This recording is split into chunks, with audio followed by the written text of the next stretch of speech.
Nageswara park நம்முடைய ஏற்கனவே நம்முடைய வேலு முயற்சினால இங்கே பெண்களுக்கு தனியாக ஒரு ஜிம் அவருடைய சட்டமன்ற தொகுதி மேம்பாட்டத்திலிருந்து கட்டியிருக்கிறார். இப்போது 4 ஏக்கர் இதை பப்ளிக் பார்ட்டிசிபேஷனோடு நமக்கு நாம திட்டத்தில் எடுத்திருக்கிறோம். 12 கோடி ரூபாய் செலவில் 12 கோடி ரூபாய் செலவில் இதை எடுத்திருக்கிறோம்.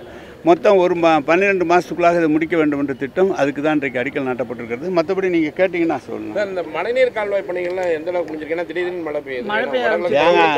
நான் சொல்கிறேன், மழைநீர் வடிகால்லாம் முழுமையாக பல இடங்களில் ஏற்கனவே திட்டமிட்டபடி வேலைகள் முடிந்து விட்டது. புதிதாக எங்கெங்கே நீர் நிற்கிறதோ அங்கே மறுபடியும் அந்த இடத்துல புதிய வேலைகளை தொடங்கியிருக்கிறோம். எனவே மழைநீர் வடிகால் ஏற்கனவே தலைவர் தமிழக முதல்வர்கள் அறிவித்த அந்த திட்டம் முழுமையாக முடிந்தது. முடியாத இடங்களில் எங்கு தண்ணீர் தேங்கி இருக்கிறதோ அந்த இடங்கள்லாம் புதிதாக இப்போது மறுபடியும் அந்த வேறு திட்டத்தில் அதை அடுத்த திட்டமாக எடுத்து செய்து கொண்டிருக்கிறோம். உங்களுக்கு பார்த்தீங்கன்னா நீங்கள் பக்கத்தில் இன்றைக்கி உத்தரகாண்டங்கள்லாம் பார்த்தீங்கன்னா மேக வெடிப்பு ஏற்பட்டு மிகப்பெரிய வெள்ளம் வருகிறது. நம்மளுடைய அமைப்பு எப்படி என்று சொன்னால் 20 சென்டிமீட்டர் வரைக்கும் தாங்கும்னு சொல்லி நேற்று அமைச்சரே ஒருத்தர் சொல்லியிருக்கிறாங்க. அந்த 20 சென்டிமீட்டர் மழைங்கிறது பெய்கிற நேரத்தில் இருக்கும். ஒரு 2 மணி நேரம் 3 மணி நேரம் பெஞ்சுன்னா ரெகுலராக தண்ணி நிற்காமல் போயிடும். ஆனால் திடீரென்று ஒரு 15 அரை மணி நேரத்துக்குள்ளாக அவ்வளோ பெரிய மழை வருகிற போது தான் கொஞ்சம் சிரமம் இருக்கிறது.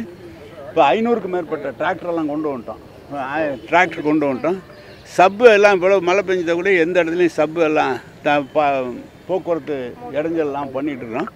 எனவே எதையும் சமாளிக்கக்கூடிய அளவிற்கு மாநகராட்சி சரியாக இருக்கிறது. எவ்வளோ அது தொடர்ச்சியாக நீங்கள் பார்த்தீங்கன்னா ஏற்கனவே அறிவிக்கப்பட்டது நம்முடைய தலைமை செயலாளருடைய அண்ணன் அவர்களுடைய தலைமையில் அமைக்கப்பட்ட குழு பணிகள் முடிந்து விட்டது.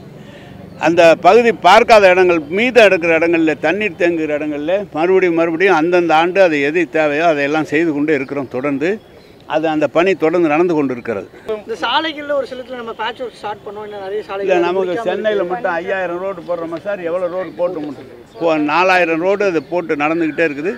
தண்ணீர் எங்கே தேங்குமோ அந்த இடத்த மட்டும் கொஞ்சம் பார்த்து செஞ்சுக்கலாம். ஏன்னா வீணாக போயிடும் ரோடுங்கிறதுனால. அதனால் தொடர்ந்து 4000 ரோடு போட்டுக்கிட்டு இருக்கோம். இந்த 30 விழா எந்த விழா எடுத்தாலும் திமுகவுக்கு நோ என்ட்ரி தான் வருகின்ற தேர்தல்னு சொல்லி பாஜக விமர்சனம் செஞ்சுருக்காங்க. அவங்கள வராங்களான்னு பாருங்கள்.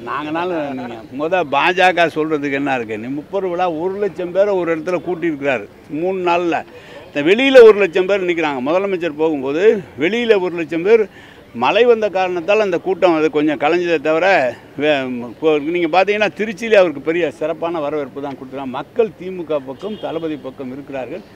அவங்க மேடையை போட்டு மைக்கை போட்டு அதாவது நோ என்ட்ரிம்பாங்க. இது என்ட்ரி பாஸ் கொடுத்தாங்க. அவங்களுக்கு என்ட்ரி பாஸ் கொடுத்துட்டாங்க நம்ம தமிழ்நாட்டில். நீங்கள் சொல்லுங்கள், அவருக்கு என்ட்ரி பாஸ் கொடுத்தாங்க. அதெல்லாம் அவங்களுக்கு என்ட்ரி பாஸே கிட்ட போகாது. பார்த்து